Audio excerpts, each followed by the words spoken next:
நஞ்சு கலந்து மாமியாரையும் கணவனையும் யாரு கொன்றுவா? அமிர்தமதி கொன்றுவா. அமிர்தமதி கொன்றுவா. அப்பயுமே அந்த யானை பாகன் பாத்தீங்க அப்படின்னா யானை பாகன் மீது விருப்பம்னு சொல்லி தோழி கிட்ட போய் சொல்லுவா.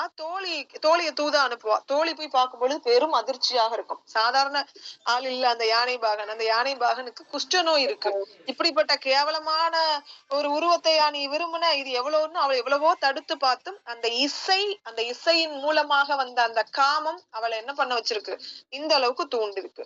அப்ப இவங்க இந்த உயிர் பலியை செஞ்சதுனால, இந்த சாதாரணமா இந்த மாக்கோழியை கொன்னதுனால பல்வேறு விதமான துன்பங்களுக்கு ஆளாகி கடைசியா என்ன பண்றாங்க அப்படின்னா அதாவது சமணம் வீடு பேரு எழுதுறாங்க சமண சமயத்தினுடைய அடிப்படையில. இந்த இடத்துல இவங்களுடைய பேர பிள்ளைங்க தான் வந்துட்டு, இவங்களுடைய பசங்க தான் வந்துட்டு யாரு அப்படின்னா அபயமதி, அபயருசி. இந்த அபயமதி, அபயருசி ரோட்ல அலைஞ்சிட்டு இருக்கும் பொழுது ஔதேய நாட்டு மன்னன் மாரிதத்தன் அப்படிங்கிற நபர் மாரிதேவி அப்படின்னு அந்த ஊர்ல இருக்கக்கூடிய தெய்வத்துக்கு உயிர் பலி கொடுக்க இரட்டையர்களை அழைச்சிட்டு வர சொல்லுவோம் அவனுடைய அமைச்சரை விட்டு. ஏன்னா மத்த மக்கள் எல்லாரும் இரட்டையாக பிறந்த விலங்குகளை பலியிட முற்படுவாங்க. ஆனா இவன் மட்டும் கொஞ்சம் விவரமா இந்த மன்னனுக்கும் மக்களுக்கும் வித்தியாசம் இருக்கணும் இல்லையா, அதனால இரட்டை பிள்ளைகளை நான் பலி கொடுக்கணும், நீங்க போய் இரட்டை பிள்ளைகளை தேடி கொண்டு வா அப்படின்னு சொல்லி அமைச்சனுக்கு ஆணையிட, அமைச்சனும் வந்துட்டு தேடி வரும் பொழுது இந்த பிள்ளைங்க 2 பேரும் ரோட்ல என்ன பண்ணுவாங்க அப்படின்னா உணவு யாசகம் பெற்று வரக்கூடிய தருவாயில இந்த ருசி அபயமதியை என்ன பண்ணுவாங்க அப்படின்னா வந்துட்டு கூட்டிட்டு போய் உயிர் பலி கொடுக்கறதுக்கு முற்படுவாங்க. அப்ப அபயருசியும் அபயமதியும் சிரிச்சுக்கிட்டே நிப்பாங்க. அபயருசி சிரிச்சுக்கிட்டு, நான் இவ்வளவு உன்னை கொல்லல போறேன், கொலைகாலத்துல நீ நின்னுகிட்டு இருக்க, இன்னும் 2 நிமிஷத்துல உன் உயிர் போக போகுது, இப்பேற்பட்ட சூழ்நிலை நீ சிரிக்கிறியே, எப்படிடா நீ சிரிக்கிற அப்படின்னு அவருக்கு ஒரே ஆச்சரியம். யாருக்கு? மாரிதத்தனுக்கு. அப்பதான் சொல்றாரு, டேய் உனக்கு இப்பதான்டா தெரியும் இந்த உயிர் பலிய பத்தி, நீ என்ன இப்ப கொன்றுவ, ஆனா அதுக்கப்புறம் நீ எவ்வளவு கஷ்டப்பட போறங்கிறது எனக்கு மட்டும்தான்டா தெரியும். ஏன்னா நாங்க அந்த வேலையை செஞ்சுதான் இப்ப ருசி அபயமதியாக நாங்க பிறந்திருக்கோம். இவங்கதான் முன் ஜென்மத்துல யசோதரனாகவும் சந்திரமதியாகவும் பிறந்திருக்காங்க. அவங்கதான் இப்ப பேரப்பிள்ளையா வந்து பிறந்திருக்காங்க. யாருக்கு? இந்த யசோதரனுக்கும் அமிர்தமதிக்கும் பிறந்த பையனுடைய குழந்தைகளாக இவங்க 2 பேரும் என்ன பண்ணுவாங்க இருப்பாங்க. இவங்களுடைய அந்த பழம்பிறப்ப உணர்ந்து வீடு பேறு அடையணும் அப்படிங்கிறதுக்காக வேண்டி அரச வாழ்க்கை எல்லாத்தையும் துறந்துகிட்டு அப்படி வீதியில உணவு கையேந்தி சாப்பிட போகக்கூடிய தருவாயில தான் இவங்க என்ன பண்றாங்க, இவங்களை வந்துட்டு அந்த மாரிதத்தனுடைய அமைச்சன் பிடிச்சிட்டு போய் உயிர் பலி கொடுக்கறதுக்கு முற்படுறான். இதுதான் இந்த கதை. இந்த கதையை வந்து இப்ப ஜஸ்ட் பேசிக்கா தெரிஞ்சுக்கோங்க.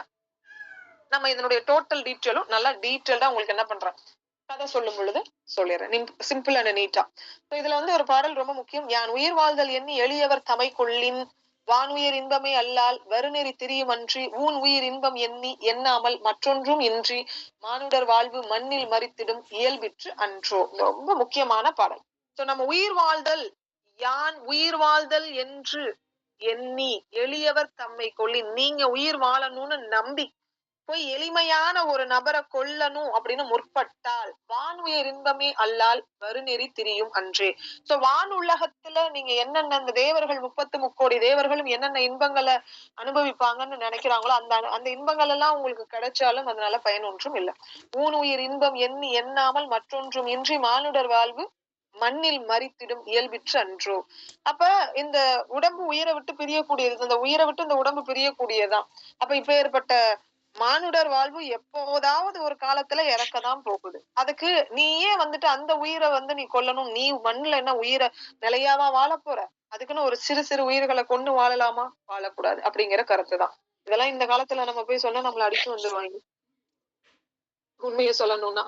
அவன் சரி, அடுத்த விஷயம். சோ இத சொல்லக்கூடியதான் என்னது, யசோதர காவியம் அப்படின்னு சொல்லுவாங்க. அப்ப இந்த கதை எதுக்காக சொன்னேன் அப்படின்னா உத்தர புராணத்துல இருந்து எடுக்கப்பட்டது. இது நீங்க மறக்குறீங்க இல்லையா, ஒரு பாஸ்வேர்டு. சோ இத கேள்விப்பட்ட உடனே யசோதரனுக்கு அவ விஷத்தை வச்சுட்டா அப்படின்னு ஞாபகத்துல வச்சுக்காதீங்க. அந்த உத்தரத்துல அவர் என்ன பண்ணிட்டாரு அப்படின்னா தூக்குப்போட்டு இறந்து போயிட்டாரு அப்படின்னு ஞாபகத்துல வச்சுக்கோங்க. அவ்வளவுதான். உத்தர புராணத்துல இருந்து இனிமேல் லைஃப் டைம் மறக்காது. உத்தர புராணத்துல இருந்து எடுக்கப்பட்டது எது?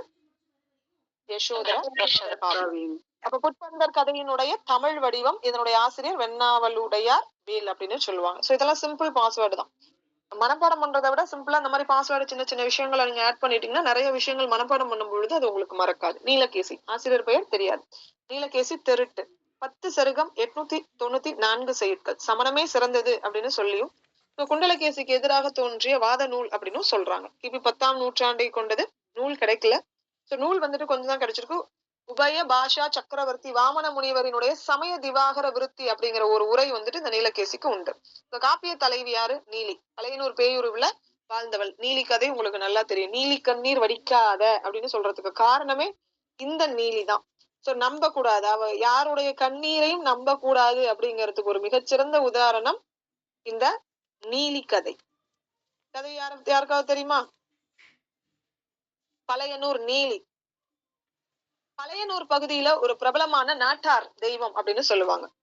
இந்த கதை பொறுத்த வரைக்கும் மறுபிறவி, பழிவாங்கல், தியாகம் இது எல்லாத்தையும் மையமாக கொண்டு எழுதப்பட்டது. ஒரு வணிகன் செய்த துரோகத்தால பேயா மாறி நீலி அப்படிங்கிற அந்த பெண் அவனுடைய குடும்பத்தினரை கொன்று இறுதியில ஊர் மக்களால தெய்வமாக வழிபடக்கூடிய ஒரு கதையை தான் இந்த நீலி கதை அப்படின்னு சொல்றாங்க.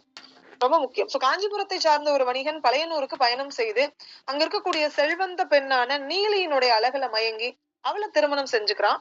ஆனா அவன் அவளை கைவிட்டுட்டு அவளினுடைய உடலை துண்டு துண்டா வெட்டி பழையனூர்ல 7 குளங்கள்ல வீசிட்டு போயிடுறான். நீலி இறக்கல. துயரத்திலையும் கோபத்திலையும் அவ ஒரு கொடிய பேயா மாறிடுறான். ஏன்னா அவனை நம்பி வந்த ஒரு பணக்கார பெண் இந்த வணிகனை நம்பி வந்திருக்கா. இருந்தாலும் அவளுக்கு துரோகம் செஞ்சது மட்டும் இல்லாம அவளை துண்டு துண்டா வெட்டி 7 குளங்கள்ல வீசிட்டு போயிருக்கிறானா. அப்ப அவன் எப்பேற்பட்டாலும் சும்மா விட முடியுமா அந்த பிள்ளைய? அதனால அவன் இறக்கல. அந்த கோபம் பேயா மாத்திருது அவளை. அப்ப துயரத்திலும் கோபத்திலும் அவள் ஒரு கொடிய பேயாக மாற முற்படுறா. வணிகனினுடைய குடும்பத்தினரையே கொன்று பழி வாங்க வேணும் அப்படின்னு முற்படுறான். நீலி வணிகனினுடைய உறவினர்கள் உட்பட பலரை கொன்று அவர்களை தன்னுடைய கட்டுப்பாட்டுல வச்சுக்கிறா. அவளால இறக்க நேரிட்டவர்கள் அவளது குழந்தைகளாக மாறி அவளோடு சேர்ந்து பழிவாங்க துணை புரியுறாங்க. அப்ப நீலியினுடைய பழிவாங்கல் வெறி அடங்காம அடுத்த பிறவிலும் தொடருது. இறுதியில ஊர் மக்கள் அவளை சாந்தப்படுத்தவும் அவளுடைய கோபத்தை போக்கவும் அவளை ஒரு தெய்வமாக ஏற்றுக்கொண்டு பழையனூர் நீலி அம்மனாக வழிபாடு செய்யறாங்க. அவ காவல் தெய்வமாக மாறி ஊரை இன்ன வரைக்கும் காப்பாத்துறா அப்படின்னு. இவ ஒரு கிராம கடவுள். சக்தி வாய்ந்த கிராமிய தெய்வ வழிபாட்டினுடைய உதாரணமாக இந்த நீலியை சொல்லலாம். பழையனூர் நீலி இது ரொம்ப முக்கியம். இது ஒவ்வொரு இடத்துலயும் ஒவ்வொரு விதமான கதை சொல்லப்படுகிறது. இருந்தாலும் இந்த இடத்துல இந்த கதையை சொல்றாங்க. இன்னும் நிறைய இடத்துல வேற மாதிரியான கதைகள்லாம் சொல்றாங்க. சோ காஞ்சியில இருந்த தரிசனன் பழையனூர் சென்று வணிகம் செய்ய நினைச்சாரு. பழையனூருக்கு புறப்பட்ட அந்த தரிசனினுடைய வழியில திருவாலங்காட்டு அடைஞ்சாரு. திருவாலங்காடு எது? What is mean by Thiruvalangadu? சுடுகாடு. திருவாலங்காட்டு மூத்த திருப்பதிகம் பாடினது யாரு? பழையனூருக்கு புறப்பட்ட அந்த தருவாயில வழியில திருவாலங்காட்டு அடையிறாரு. அவருக்காக காத்திருந்த நீலி அவரை பார்த்து, ஆனா தரிசனிடம் மந்திர கத்தி இருந்ததுனால அடுத்த ஜென்மத்துல பழி வாங்கணும்னு கண்டினியூ ஆகுது இந்த கதை. ஆலங்காட்டிலேயே சுத்தி திரியிறான் அப்படின்னு சொல்றாங்க. இந்த கேள்வி இந்த கதை பாத்தீங்கன்னா பெருசா இருக்கும். சரி, இந்த கதையும் சொல்லிடுறேன், அதுல வாங்கிக்கோங்க. பழையனூர் நீலியினுடைய கதை அப்படின்னு எடுத்துக்கிட்டா சின்ன சின்ன மாறுதல்கள்ல நிறைய இருக்கு. அப்ப பழங்காலத்துல காஞ்சி நகரம் இருக்கு. அந்தனரான புவனபதி அப்படிங்கிறவரு திருமணம் செஞ்சு வாழ்ந்து வராரு. காசி யாத்திரை செல்ல திட்டமிட்ட அந்த புவனவதி காசிக்கு போய் அங்கேயே சில காலம் தங்கியும் இருக்கிறார். அப்ப அங்கிருந்த சத்தியஞானி அப்படிங்கிறவர்கிட்ட அறிமுகம் ஏற்படுது. அவரினுடைய வீட்டுக்கு விருந்துக்கு சென்ற அந்த புவனபதி சத்தியஞானியினுடைய மகளான நவக்யானியை கண்டு ஆசைப்பட்டு தனக்கு திருமணமானதை மறைச்சு அவளை திருமணம் செஞ்சுக்கிறாரு. கொஞ்ச காலம் கழிஞ்சதுக்கு அப்புறம் தன்னுடைய ஊரான காஞ்சிக்கு மறுபடியும் வராரு அந்த புவனபதி. நவக்யானி தானும் உடன் வருவதாக அடம் பிடிச்சதுனால வேறு வழி இல்லாம அவளையும் கூட்டிட்டு ஒப்புக்கொள்றாங்க. இவர்களோட நவக்யாயினுடைய அண்ணன் சிவக்யாயினும் புறப்பட்டு வராரு. சொந்த ஊரை நெருங்கும் போது இவங்களை என்ன செய்யறது அப்படின்னு சொல்லி புவனவதி யோசிக்கும் போது ஒரு நாள் மாலையில திருவாலங்காட்டை அடைந்து அவர்கள் அங்கேயே இரவை கழிக்க முடிவு செய்யறாங்க. அங்க தங்கி இருக்கக்கூடிய தருவாயில குடிப்பதற்கு தண்ணீர் கொண்டு வருமாறு கூறி மைத்துனனை அனுப்பிட்டு 2வது மனைவியினுடைய கழுத்தை நெரிச்சு கொலை செஞ்சுட்டு ஊருக்கு புறப்பட்டு போறான் புவனபதி. அந்த பிள்ளை எங்க விடுறதுன்னு தெரியாமதான் கொண்டு இருக்கான். தண்ணீருடன் வந்த அண்ணன் தங்க இறந்து கிடக்குறாளே அதை பார்த்து துடிச்சு தானும் பக்கத்திலேயே இருந்த புளிய மரத்துல தூக்கு போட்டு செத்து போயிடுறாரு. சோ அவங்க 2 பேருமே நீலன் நீலி அப்படிங்கிற பேய்களாக அந்த ஆலங்காட்டிலேயே சுடுகாட்டிலேயே சுத்தி திரியிறாங்க. ரொம்ப காலம் கழிச்சு அடுத்த பிறவி முற்படுது. அடுத்த பிறவி எடுக்கிறான் புவனபதி. வணிக குலத்துல தரிசனன் அப்படிங்கிற பெயர்ல பிறக்கிறாரு. குழந்தை பிறந்த பிறகு அதன் ஜாதகத்தை கணித்த ஜோதிடர்கள் இவனை பழிவாங்க வடக்குல ஒரு பேய் காத்துக்கிட்டு இருக்கு அப்படின்னு சொல்றாங்க. அதனால வடக்குல இவன் போக கூடாது, வடக்கு பக்கம் இவனுக்கு மூலம், அதனால நீங்க போகவே கூடாதுன்னு அறிவுரையும் கொடுக்குறாங்க. அந்த பேயிடம் இருந்து தப்பிக்க மந்திர கத்தி ஒன்னையும் அந்த ஜோசியக்காரர் இவங்க கையில கொடுக்குறாங்க. தரிசனன் வளர்ந்து வரான். காஞ்சிபுரத்துல ஒரு பெண்ணை திருமணம் செஞ்சு வைக்கிறாங்க. தரிசனனுடைய தந்தை இறப்பதற்கு முன்பாக அவருக்கு இருக்கக்கூடிய ஆபத்தை பத்தி விளக்கமா சொல்லி மந்திர கத்திய உடனே கூடவே வச்சுக்கோ அப்படின்னு சொல்லிட்டு செத்து போயிடுறாரு. காஞ்சியில இருந்த அந்த தரிசனன் பழையனூர் சென்று வணிகம் செய்ய முற்படுறான். அப்ப பழையனூருக்கு புறப்பட்ட தரிசனின் வழியில திருவாலங்காடு அப்படிங்கிற இடத்தை அடையிறாரு. ஏற்கனவே திருவாலங்காட்டுல யார் சுத்தி திரியிறா? 2 பேர் சுத்தி திரியிறாங்க. யாரு? நீலி மற்றும் நீலி 2 பேருமே. அப்ப அவருக்காகவே வாடா உனக்காக தான் காத்துக்கிட்டு இருக்கேன், வந்துட்டியா அவனை, உனக்கு இருக்குதுடா அப்படின்னு சொல்லிட்டு அவருக்காகவே காத்திருந்த நீலி அவரை பார்த்து பார்த்துக்கிட்டே நிக்கிறா. ஆனா தரிசனனிடம் மந்திர கத்தி இருந்ததுனால நீலியால கிட்ட நெருங்க கூட முடியல. இதனால ஒரு தந்திரம் செய்யணும் அப்படின்னு சொல்லிட்டு தரிசனனுடைய மனைவி மாதிரி உருமாறி ஒரு கள்ளிக்கட்டையை எடுத்துக்கிட்டு கள்ளிக்கட்டைய சுள்ளிக்கட்டைன்னு சொல்லுவாங்க இல்லையா, அந்த சுள்ளிக்கட்டையை கீழே எரிஞ்சிட்டு இருக்கக்கூடிய அந்த கொல்லிக்கட்டைன்னு சொல்லுவாங்க. அந்த மாதிரி அது கள்ளிக்கட்டை சுள்ளிக்கட்டை கொல்லிக்கட்டை எப்படின்னு சொல்லலாம். அந்த குழந்தையாக மாத்தி அதை தூக்கி இடுப்புல வச்சுக்கிட்டு தலைவிரி கோலமா திருவாலங்காடு ஊர் பஞ்சாயத்தை கூட்டுறான். ஓடிவாங்க எல்லாரும் ஓடிவாங்க, என் புருஷனை பாருங்க என்னை விட்டுட்டு போறான் அப்படின்னு. தன்னுடைய கணவர் தன்னை பிரிந்து செல்ல நினைக்கிறார், எனவே ஊர் பஞ்சாயத்தார் தன்னுடைய கணவனை தன்னோடு சேர்த்து வைக்க வேண்டும்னு அழுது புலம்புறா.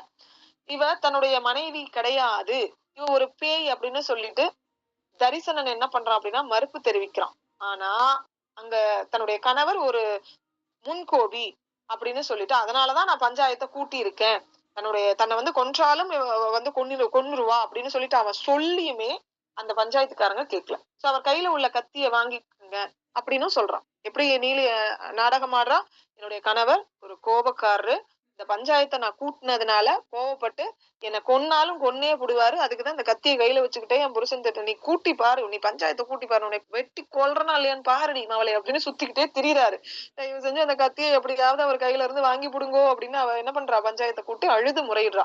ஒரு பேய் என்ன கொல்ல வந்திருக்கா அப்படின்னு தரிசனன் எவ்வளவோ வாதாடுறான். இவளோட போனா என்னுடைய உயிருக்கு பெரும் ஆபத்துன்னு எடுத்து சொல்றான். அதுக்கு பஞ்சாயத்தார் என்ன பதில் சொல்றாங்க, இவளோடு இன்று ஒரு நாள் மட்டும் தங்கு, உனக்கு ஏதாவது ஒண்ணுமே உனக்கு நடக்காது, ஒருவேளை உனக்கு ஏதாவது நேர்ந்துருச்சு அப்படின்னா மத்தத பத்தி அப்புறம் பேசிக்கலாம், ஒருவேளை உன்னுடைய உயிருக்கு ஏதாவது ஆபத்து நேர்ந்தால் இந்த பஞ்சாயத்துல இருக்கக்கூடிய 70 வேளாளர்களான நாங்கள் அப்போதே உயிர் மாய்த்துக் கொள்வோம் அப்படின்னு சத்தியமும் பண்ணிடுறாங்க.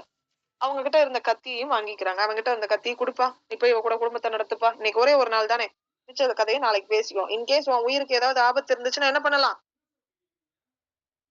உயிருக்கு ஆபத்து இருந்தா என்ன பண்ணலாம், நாங்க 70 பேரும் சேர்ந்து செத்து போயிருவோம், நீ ஒண்ணும் வருத்தப்படாதப்பா அப்படின்னு சொல்லி கத்தியையும் வாங்கிக்கிட்டு கூட போய் குடும்பத்தை நடத்துப்பா.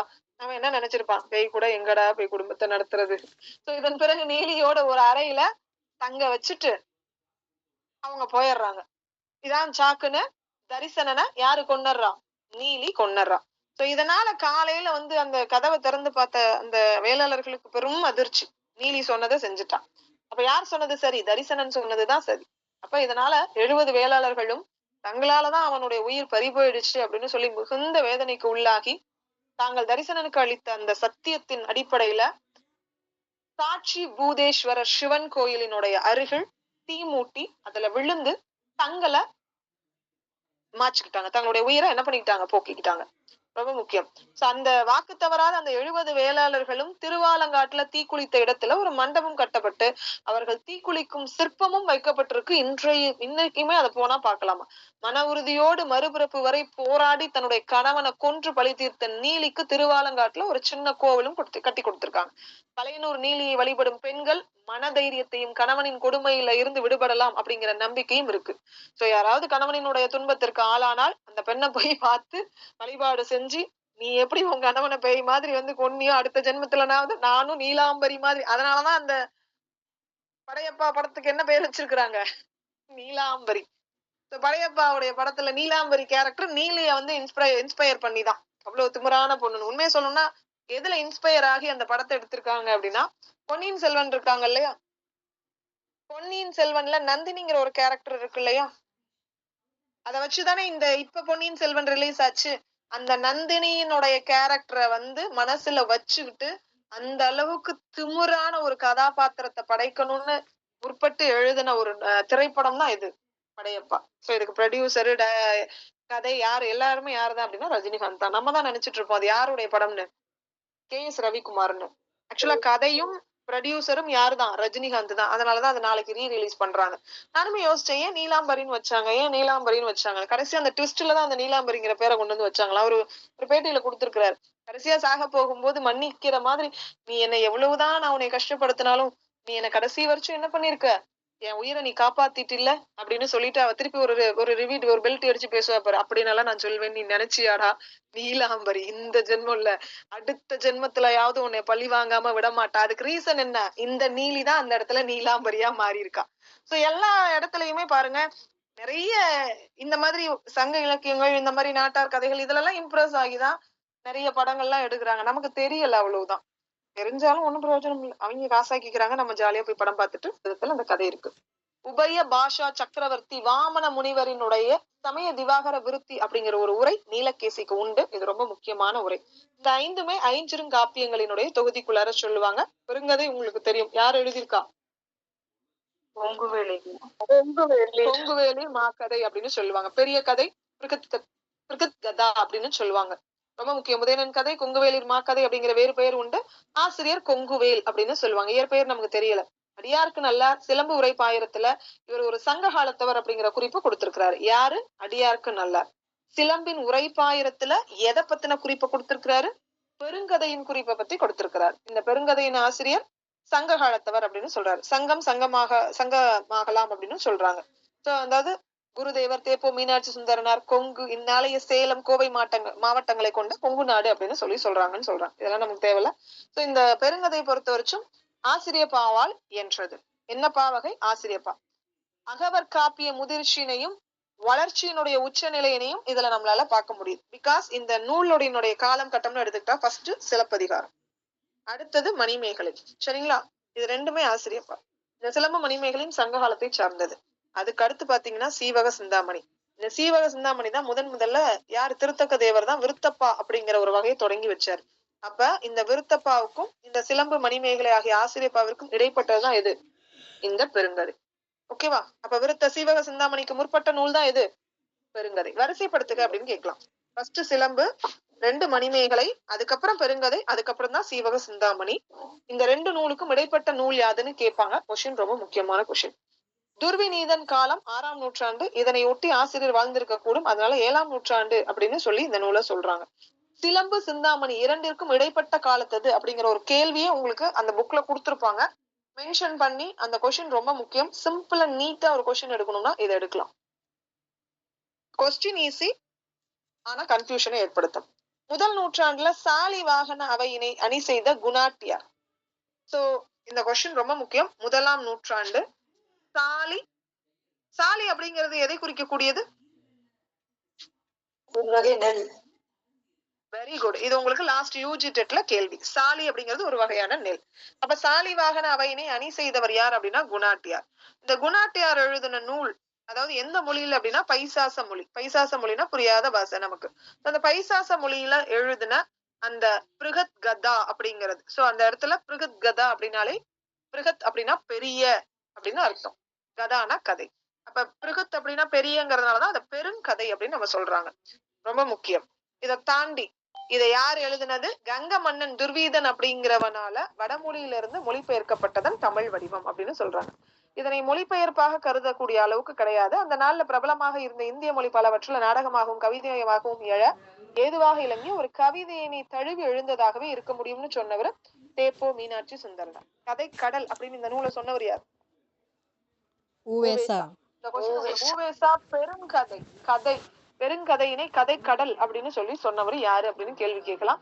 உஜ்ஜயினி மன்னன் உதயணனை ஒட்டி எழுந்த பல்வேறு தனிக்கதைகளின் கூட்டாக இது அமையுது. கதை உள்ளது, கதை பின்னாலோ கட்டுக்கோப்போ நமக்கு தெரியல. அதாவது இதனுடைய முதலும் இறுதியும் நமக்கு கிடைக்கல. இதனுடைய முழு கதையும் நம்ம எங்க போய் தெரிஞ்சுக்கலாம்? உதயகுமார காவியம். உதயகுமாரன் எந்த நாட்டை சார்ந்த அரசன்? அரசன். எத்தனை காண்டங்களை கொண்டது? 6 காண்டங்கள். 6 33 6 9 369 நூற்பாக்களை கொண்டது. கதை கடல் அப்படின்னு ஊவேசா சொன்ன நூல் எது? பெருங்கதை. அத்தனையும் ரொம்ப முக்கியம். ஓகேவா? இது வச்சு உங்களுக்கு பெருங்காப்பியம் சிறுகாப்பியம் கம்ப்ளீட்டா முடிஞ்சு போச்சு. எதுல?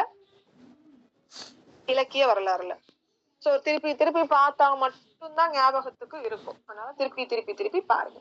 அடுத்தது இப்ப நம்ம பார்க்கக்கூடிய டைட்டில் என்னது? சிற்றிலக்கிய செல்வங்கள். கேள்வி கேட்கலாமா? பாகுபாடு படிச்சோமா? வேந்து விடு முனைஞர் வேற்றுமுள்ள கனவின் ஆத்தந்து ஓம்பல் மேய்வற்று ஆகும். இது எதை குறிக்கக்கூடியது?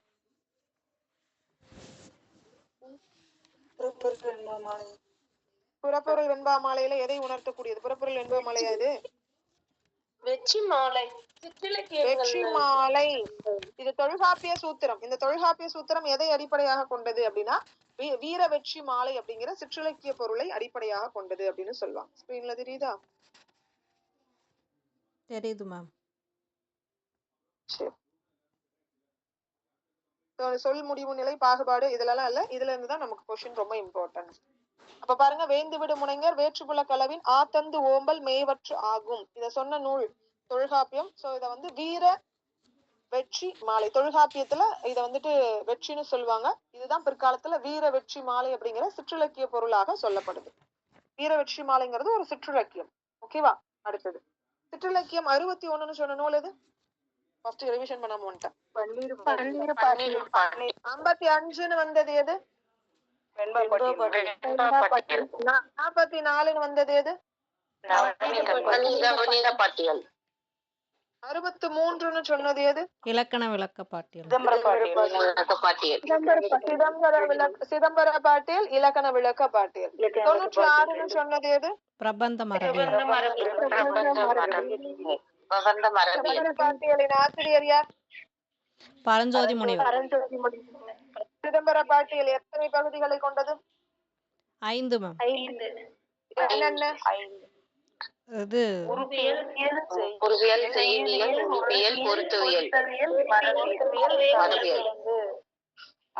உறுப்பு.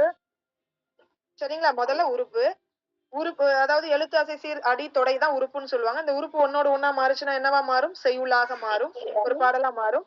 இது ரெண்டுலயும் சொல்லப்படாத தகவல்களை எங்க கொண்டுட்டு போய் சொல்லுவாங்க? ஒலிபியல்ல சொல்லுவாங்க. ஒலிபியல்ல சொல்லுவாங்க. அதுக்கப்புறம் பொருத்தத்தை சொல்லுவாங்க. அதுக்கப்புறம் மரபை பத்தி சொல்லுவாங்க. அப்ப பொருத்தவியல், மரபியல், ஒருபியல், செய்யுளியல், ஒலிபியல், பொருத்தவியல், மரபியல் அப்படிங்கிற 5 இயல். எத்தனை நூற்பாக்கள் இருக்கா? கிடையாது. 63 சிற்றிலக்கியங்களுக்குரிய இலக்கணங்களை தான் நமக்கு கொடுத்திருக்காங்க. சரி, அடுத்த கொஸ்டின். நேமிநாதத்தின் ஆசிரியர் யார்? குணவீர பண்டிதர். முத்துவேங்கர சுப்பையரால் இயற்றப்பட்ட நூல் யாது? முத்துவேங்கர சுப்பையரின் வேறு பெயர் யாது? பாப்புவையர். 16 யாரில் பெருக்கி பிரபத நந்தாதி பலவகை எடுத்துரைக்கின் என்ற தொடர் இடம்பெறக்கூடிய நூல்? பிள்ளை கவி முதல் புராணம் ஈராக 96 எனும் தொகையதாம். ஜாதகம் முதலாக காப்பியம் ஈராக சிற்றிலக்கியங்கள் 96ன்னு சொன்ன நூல்? சதுராகராதி. பிள்ளை கவி முதல் புராணம் ஈராக 96 அப்படின்னு சொன்ன நூல் எது? பிரபந்த மரபியல். ஃபர்ஸ்ட் வந்துட்டு சதுராகராதியில தான் வீரமாமுனிவர் இயற்றிய சதுராகராதியில தான் வந்துட்டு 96 சிற்றிலக்கியங்களை பத்தி சொல்லியிருக்காங்க. ஆனா இந்த வரையறை அதற்கு முன்பாகவே யாரு சொல்லியிருக்கா? படிக்காசு புலவர். எந்த நூல்ல சொல்லியிருக்கிறாரு? சிவந்திலிருந்த பல்லவராயர் உள்ளாவுல. என்ன பெயர்ல சொல்லியிருக்கிறாரு? 96 கோல பிரபந்தங்கள் கொண்ட புரான். அதுக்கப்புறம் தான் வீரமாமுனிவருக்கு அப்புறம் தான் இந்த சிற்றிலக்கியங்கள் என்னுடைய எண்ணிக்கை 96 பிரபந்த மரபியலோ பிரபந்த தீபிகையோ சொல்லுது அப்படின்னு நமக்கு சொல்லியிருக்காங்க. ரொம்ப முக்கியம். அதனுடைய கண்டினியூட்டி தான் இந்த பாகுபாடு. இந்த சிற்றிலக்கியங்கள் மொத்தம் 96ன்னு சொல்லியிருக்கோம். அதுல முதலாவதாக வீர வெற்றி மாலை. இது நமக்கு சிற்றிலக்கியங்கள்னு நம்ம சொல்லக்கூடிய இப்ப இருக்கக்கூடிய தனி சிற்றிலக்கியங்கள் எல்லாமே ஒரு காலகட்டத்துல தொல்காப்பியத்துல இருந்து பிரிந்து வந்ததாக இருக்கு. அப்படி தொல்காப்பியத்துல இருந்து பிரிந்து வந்தது வந்துட்டு நம்ம மன்னரினுடைய கட்டளைக்கு இணங்க அல்லது மன்னரினுடைய ஆணைக்கு உட்பட்டோ அல்லது அவருடைய விருப்பத்தை மனசுல நினைச்சுக்கிட்டோ என்ன பண்றாங்க அப்படின்னா போருக்கு போறாங்க. சோ போருக்கு போய் ஆணிரைகளை மீட்டுட்டு வரதுக்கு பேர் வெற்றி அப்படின்னு படிச்சிருப்போம். அதுதான் வேந்து விட முனைஞர் வேற்றுப்புல கனவின் ஆதந்து ஓம்பல் மேவற்று ஆகும்னு சொல்லுவாங்க. இது தனி ஒரு சிற்றிலக்கியமாக எந்த பெயர்ல அழைக்கலாம்? வீர வெற்றி மாலை. சோ அவங்களுடைய வீரத்தை போய் காட்டி அந்த ஆக்களை கவர்ந்து வருதலுக்கு பெயர் தான் வீர வெற்றி மாலை. வேந்துவிட முனைஞர் வேற்றுப்புல கலவின் ஆதந்து ஓம்பல் மேவற்று ஆகும். முனைஞர்னா பகைவர். சோ பகைவர்களினுடைய இடத்திற்கு சென்று அவர்களுடைய ஆணிரைகள் அவர்கள் அறியாத வண்ணம் களவாடி வரக்கூடிய விஷயத்துக்கு பெயர் தான் வீர வெற்றி மாலை. யாருக்கும் தெரியாம திருடிட்டு வரதுக்கு பெயர் தான் என்னது? வீரம், வீர வெற்றி மாலை. 2வது கொஸ்டின், கரந்தை திணை. தொல்காப்பியத்துல சொல்லப்பட்ட கரந்தை திணை வெற்றி கரந்தை மஞ்சரி அப்படிங்கிற பெயரோடு இருக்கு. தொல்காப்பியத்துல சொல்லக்கூடிய கரந்தை என்ன பெயர்ல இருக்கு? வெற்றி கரந்தை மஞ்சரி அப்படின்னு இருக்கு. வஞ்சித்திணையினுடைய துறைகள் என்னன்னு சொல்லலாம்? படையெழு அரவம், அதுக்கு அடுத்து பயங்கள் எய்திய பெருமை, தெருக்கள வஞ்சி அப்படின்னு 3ஆ சொல்லலாம். படையெழு அரவம். படையெழு அரவம்னா படையெடுத்துட்டு போகலையே, அப்போ ஒரு ஆரவாரம் ஏற்படும். அதுதான் படையெழு அரவம். போர்க்கு எழு வஞ்சி அப்படின்னு சொல்றாங்க. இது தனி ஒரு சிற்றிலக்கியமாக என்ன பெயர்ல அழைக்கப்படுது? போர்க்கு எழு வஞ்சி. அதாவது போருக்கு போகும்போது பயங்கரமான ஒரு சத்தத்தோட போவாங்க. ஊயின்னு சத்தத்தோட போவாங்க. இந்த வஞ்சியை பொறுத்த வருஷம் பாத்தீங்கன்னா பாகுபலியுடைய அந்த அவன் படையெடுத்துட்டு வரும் பொழுது இந்த ஆட்சி பொறுப்பு ஏற்கும் பொழுது அந்த ஆரவாரம் எல்லாம் இருக்கும் இல்லையா? சோ ஒரு பக்கம் வந்து யானை எல்லாம் பிளிரும், ஒரு பக்கம் வந்துட்டு மத்தளங்கள் எல்லாம் முரசு கொட்டும், ஒரு பக்கம் மக்கள் எல்லாம் பாகுபலி வந்துட்டு வாழ்த்துவாங்க. அப்படி ஒரு மாதிரி ஒரு கூஸ் பம்பா இருக்கும். அந்த மாதிரியான ஒரு கான்செப்ட் தான் படையெழு வருவோம். அதை வந்து இந்த இடத்துல தனி சிற்றிலக்கியமாக எந்த பெயர்ல சொல்றாங்க? போர்க்கு எழு வஞ்சி அப்படின்னு சொல்லுவாங்க. வயங்கள் எய்திய பெருமை வரலாற்று வஞ்சி. பெருமை அப்படின்னாலே வரலாறு நம்மளுடைய பெருமையை பேசணும். அப்ப வயங்கள் எய்திய பெருமை, பெருமைன்னு வந்தாலே வரலாற்று வஞ்சி. அதுக்கப்புறம் போர்ல சிறந்த பிணக்குவியல்களை விருந்துண்டு கழிக்கும் பூதமும் பேயும் பாடி ஆடுதலுக்கு பெயர் செருக்கள வஞ்சி. சோ போர்க்களத்துல என்ன நடக்குது? எல்லா மனுஷங்களும் செத்து கிடப்பாங்க. பேய்க்கு நல்ல விருந்துன்னு நினைச்சு அது வந்து ஆனந்த கூத்தாடும். அதை சொல்லக்கூடியதற்கு பேர் செருக்கள வஞ்சி. முடிஞ்சு போச்சு. அப்ப வெற்றியில ஒரே ஒரு வெற்றி திணையில இருந்து ஒரே ஒரு சிற்றிலக்கியம் உருவாயிருக்கு. அதுக்கு பேர் என்ன? வீர வெற்றி மாலை. கரந்தை திணையில இருந்து ஒரே ஒரு சிற்றிலக்கியம் உருவாயிருக்கு. அதுக்கு பேர் என்ன? வெற்றி கரந்தை மஞ்சரி. வஞ்சியில இருந்து 3 வந்திருக்கு. வஞ்சியில இருந்து படையெழு அரவம் அப்படிங்கிற ஒரு திணை, ஒரு துறை என்னவா மாறி இருக்கு இந்த இடத்துல? போர்க்கெழு வஞ்சி.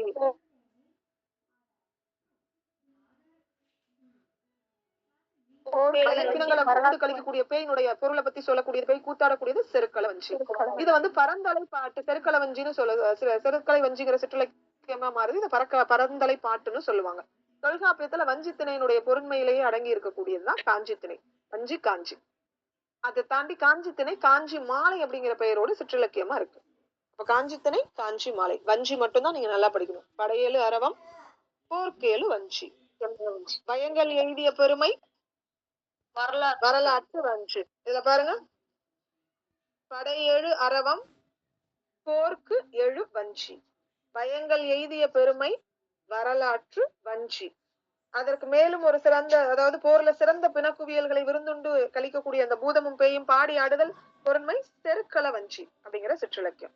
இதனை பரந்தலை பாட்டு அப்படின்னு சொல்லுவாங்க. வஞ்சி துணையை பேஸ் பண்ணி தான் வந்துட்டு காஞ்சி திணையும் இருக்கும். அப்ப காஞ்சி திணையில காஞ்சி மாலை அப்படிங்கிற ஒரு பெயரோடு ஒரு தனி சிற்றிலக்கியம் உருவாகி இருக்கு. அடுத்தது உளிங்கை. உளிங்கை அப்படின்னு எடுத்துக்கிட்டாலே நொச்சி உளிங்கை ஆகியவை பற்றிய பொருள். நொச்சி மாலை, உளிங்கை மாலை. நொச்சின்னு வந்தா நொச்சி மாலைங்கிற பெயரு, உளிங்கைன்னு வந்தா உளிங்கை மாலை. தும்பை திணை அதனுடைய பொருள் தும்பை மாலை. வாகை திணையின் பொருள் வாகை மாலை அப்படிங்கிற சிற்றிலக்கியமாக தனித்தனி. அப்ப நொச்சி, உளிங்கை, தும்பை, வாகை இதெல்லாம் அதனோட நம்ம தனியா ஒரு மாலைன்னு சேர்த்துட்டோம்னா அதுல ஒரு சிற்றிலக்கியம்னு அர்த்தம். அடுத்தது பாடான் பாட்டு. நாளும் புல்லும் பிறவற்றின் நிமித்தமும். நிமித்தம்னு வந்தா ஜாதகம் பாக்குறது. அப்ப காலம் கண்ணிய ஓம்படை அப்படிங்கும்போது இந்த இடத்துல ஜாதகம் அப்படிங்கிற தனி ஒரு சிற்றிலக்கியம்னு சொல்லுவாங்க. புலவி மருங்கினும் கிளவதாகும் கண்ண மூடிட்டு பிள்ளை கவி, அதாவது பிள்ளை தமிழ். அடுத்தது களம் பாடுதல், களவேள்வி, தேர்முன் நாடு குறவை, தேர்ப்பின் நாடு குறவைன்னு வந்தா வாகை. இதெல்லாம் வெற்றி பெற்றது. வாகை துறைகளின் பொருள் வளர்ச்சியில இதை நம்ம என்னன்னு சொல்றோம்? பரணி அப்படிங்கிற தனி ஒரு சிற்றிலக்கியமாக மாறுது. தும்பை திணையில வரக்கூடிய களிறு எதிர்ந்து, ரொம்ப முக்கியம், களிறு எரிந்து எதிர்ந்தோர் பாடு அப்படிங்கிற துறை. மஞ்சரி, வா தோரண மஞ்சரி. களிறுன்னு வந்தாலே மஞ்சரினா யானையை குறிக்கும். அந்த இடத்துல களிறுன்னு வந்தா யானையை குறிக்கும். அப்ப களிறு எரிந்து எதிர்ந்தோர் பாடு அப்படின்னு எடுத்துக்கிட்டா எதை குறிக்கக்கூடியது? வார தோரண மஞ்சரி அப்படிங்கிற பெயரை குறிக்கக்கூடியது. அதை தாண்டி பாடான் திணையில கூத்தரும் பாணரும் பொருணரும் விரலியும் சொன்ன பக்கமும் இதெல்லாம் வந்துட்டு ஆற்றுப்படை நூல்களாக தனி ஒரு சிற்றிலக்கியமாக வருது. கண்படை கண்ணிய கண்படை நிலையும் அப்படின்னு சொல்லக்கூடியது பாடான் துறை. பாடான் துறை அப்படின்னா ஆண்மகனினுடைய ஒழுக்காறுகளை புகழ்ந்து சொல்லுவாங்க. அப்ப ஆண்மகன ஒழுக்காறுகளை சொல்லும் பொழுது அவன் தூங்கக்கூடியது. போர்ல ஜெயிச்சுட்டு நிம்மதியா அவன் தூங்கிட்டு இருக்கான். அதை சொல்லக்கூடியதான் கண்படை கண்ணிய கண்படை நிலை. அது எந்த துறையை குறிக்கக்கூடியது? பாடான் துறை.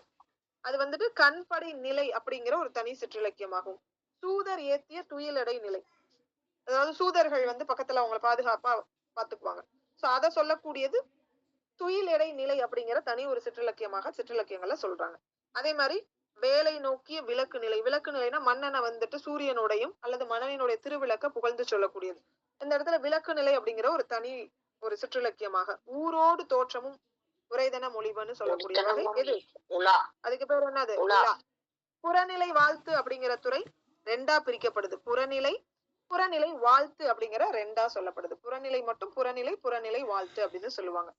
கடைநிலை அப்படிங்கிற துறை கடைநிலை அப்படின்னும், கையறு அப்படிங்கிற துறை காஞ்சித்துறை. எப்பயுமே காஞ்சித்துறை வந்து எதை பத்தி குறிக்கக்கூடியது அப்படின்னா கையறு நிலையை குறிக்கக்கூடியது. செயலற்ற நிலைதான், செயலற்ற நிலை. இறந்து போயிருவாரு அதாவது அங்க இருக்கக்கூடிய படைத்தலைவனோ அல்லது போர் வீரனோ இறந்து போயிருவாங்க, அல்லது அரசனோ இறந்து போயிருவாங்க. மக்கள் என்ன பண்றதுன்னு தெரியாம இருக்கக்கூடியதான் கையறு நிலை அப்படின்னு சொல்லுவாங்க. செவி அறி உருவு, வாயுரை வாழ்த்து, இயன்மொழி வாழ்த்து, இது எல்லாமே பாடான் துறைகள் அப்படின்னு சொல்லுவாங்க. பாடான் துறைகள் அந்தந்த பெயர்லயே சிற்றிலக்கியங்களாக அழைக்கப்படுது. பிறந்த நாளில் செற்றம் நீ பிறந்த நாள்வையின் பெருமங்கலம். பெருமங்கலம்னு வந்தாலே அது தனித்துவமாக பெருமங்கலம் அப்படிங்கிற ஒரு துறையாகவே இருக்கு காணப்படுது. அதாவது மன்னனினுடைய பிறந்த நாள பெருமங்கலம்னு சொல்லுவாங்க. அது பெருமங்கலம்ங்கிற பெயரே ஒரு சிற்றிலக்கியமாகவே சொல்றாங்க. அழிந்தோர் ஒளிந்தோருக்கு காட்டிய முதுமை, அதாவது வாழ்ந்து முடிக்கக்கூடிய தருவாயில இருக்கிறவங்க வாழக்கூடிய இளைஞர்களுக்கு சொல்லக்கூடிய அறிவுரையை தான் முதுகாஞ்சி அப்படிங்கிற ஒரு தனி சிற்றிலக்கியமாக சொல்லலாம். பெரும்பாலான புறத்திணைகள் அத்தனையும் தனித்தனி சிற்றிலக்கியங்களினுடைய பெயராலே இதெல்லாமே தொல்காப்பியத்துல புறத்திணையில இருக்கு. இதெல்லாம் துறை. அப்படி புறத்திணையில இருக்கக்கூடிய துறைகள் எல்லாம் தனித்தனி சிற்றிலக்கியமாகவே வளர்ச்சி அடைஞ்சிருக்குன்னு சொல்லலாம். அப்ப அகப்பொருள் சார்பு பற்றி தொல்காப்பியத்துல குறிப்பிடப்பட்டிருக்கக்கூடிய பொருளும் துறைகளும் அகப்பொருள் கோவை, ஐந்திணை செய்யுள், அனுராக மாலை, கைக்கிளை, தூது, உலாமடல், இந்த சிற்றிலக்கியங்களாக நமக்கு சொல்றாங்க. அகப்பொருள் சார்பு பற்றிய தொல்காப்பியத்தில் உள்ள சிற்றிலக்கியங்கள் யாது? அகப்பொருள் கோவை, ஐந்திணை செய்யுள், அனுராக மாலை, கைக்கிளை, தூது, உலாமடல். இந்த எல்லா கொஸ்டினும் ரொம்ப முக்கியம். ஓகேவா? அதுல ஏதாவது சந்தேகங்கள் இருக்கா? சரி, இதை மட்டும் படிச்சுட்டு வந்துடலாமா? நாளைக்கு என்ன படிச்சுட்டு வரணும் ஹோம்ஒர்க்? நாவல் எத்தனை பேஜ் படிச்சுட்டு வரணும்? 50 பேஜ் படிச்சுட்டு வரணும். சோ அதனோடு சேர்த்து இந்த சிற்றிலக்கியமும் நீங்க அதை படிச்சுட்டு வாங்க. இந்த சிற்றிலக்கியமும் ஒரு தடவை ரீட் பண்ணிட்டு வந்துட்டீங்கன்னா உங்களுக்கு பேலன்ஸ் ஆயிடும். அதை தாண்டி வேற என்னென்ன படிக்கணும்? மதுசாலா நாவல் எந்த புக்ல படிக்கணும்? நாவல் வந்துட்டு தமிழ் நூற்றாண்டு வரலாறும் வளர்ச்சியும் அப்படிங்கிற ஒரு புத்தகம் இருக்கு. சிட்டி சிவபாத பேக்கோ சுந்தரராஜன் மற்றும் சிட்டி சிவபாத சுந்தரம் அவர் எழுதியிருப்பாரு. அந்த புத்தகத்துல இருந்து நீங்க படிச்சுட்டு வரணும். அந்த புத்தகத்துல இருந்து நீங்க படிச்சுட்டு வந்தீங்கன்னா பிடிஎஃப் போடுறேன் மேம், பிடிஎஃப் போடுறேன். முடிஞ்ச அளவுக்கு மார்னிங் பிடிஎஃப் அப்லோட் பண்ணிடுறேன். இப்ப என்னுடைய மொபைல்ல சார்ஜர் இல்ல. மார்னிங் ஒரு 9 மணிக்குள்ளார உங்களுக்கு நான் போட்டு விடுறேன். சரி. இல்லன்னா நீங்க போட்டு விட்டுருங்க மேம். சோ மேம் போட்டுருவாங்க. 50 பேஜ் படிச்சுக்கோங்க. வேற யாராவது முன்னாடி பிடிஎஃப் வச்சிருந்தா நீங்க ஸ்டோரேஜ் பண்ணி வச்சிருப்பீங்கல்ல, மெயில்ல போட்டு வச்சிருப்பீங்கல்ல, அந்த மெயில்ல போட்டவங்க கொஞ்சம் அனுப்புங்க. நான் எல்லாத்தையும் டோட்டலா வந்துட்டு ரீசெட் அடிச்சுட்டேன் மொபைலே. தயவு செஞ்சு கொஞ்சம் அனுப்புங்க, இல்லன்னா நான் ஃபர்ஸ்ட்ல இருந்து திருப்பி எடுத்து போடணும். ஓகே, இதுல ஏதாவது டவுட் இருக்கா? இல்ல நாளைக்கு நீங்க படிக்கும்போது இதுல எதெல்லாம் திருப்பி சேர்த்து படிச்சுட்டு வரணும்? சைவம், வைணவம், பௌத்தம், சமணம். சமணத்துல ஐஞ்சிறுங்காப்பியங்கள் பெருங்கதை வரையில நீங்க படிச்சுட்டு வரணும். ஃபர்ஸ்ட்ல இருந்து தான் படிக்கணும். இன்னைக்கு என்ன நடத்தணும்னா இதை பத்தி மட்டும் படிக்கிறதுனாலதான் ஃபர்ஸ்ட் கேள்வி கேட்டா உங்களுக்கு மறந்து போயிருது. அதனாலதான் நான் ஸ்லோவா போயிட்டு இருக்கேன் இந்த பாடம் எல்லாம் பேசிக்ங்கிறதுனால. அதனால திருப்பி ஃபர்ஸ்ட்ல இருந்து தான் படிச்சுட்டு வரணும். நான் என்னைக்கு ஹோம்ஒர்க் கொடுக்கறனோ அந்த ஹோம்ஒர்க்கை நீங்க முதல்ல இருந்து கண்டினியூ பண்ணாதான் லைஃப் டைம் மறக்காது. இன்னைக்கு நான் ஹோம்ஒர்க் கொடுக்குறேன்னு இதை மட்டும் படிச்சுட்டீங்க அப்படின்னா இதெல்லாம் உங்களுக்கு மறந்து போயிடும். அப்ப சைவம், வைணவம், பௌத்தம், சமணம் இத டோட்டலாவே நாளைக்கு படிச்சுட்டு வந்துடணும். ஓகேவா? செப்பரேட்டா கேள்வி கேட்கும். சொல்லுங்க மேம். மேம் இதுல நாவல் புக்ல பாத்தீங்கன்னா டாபிக் 20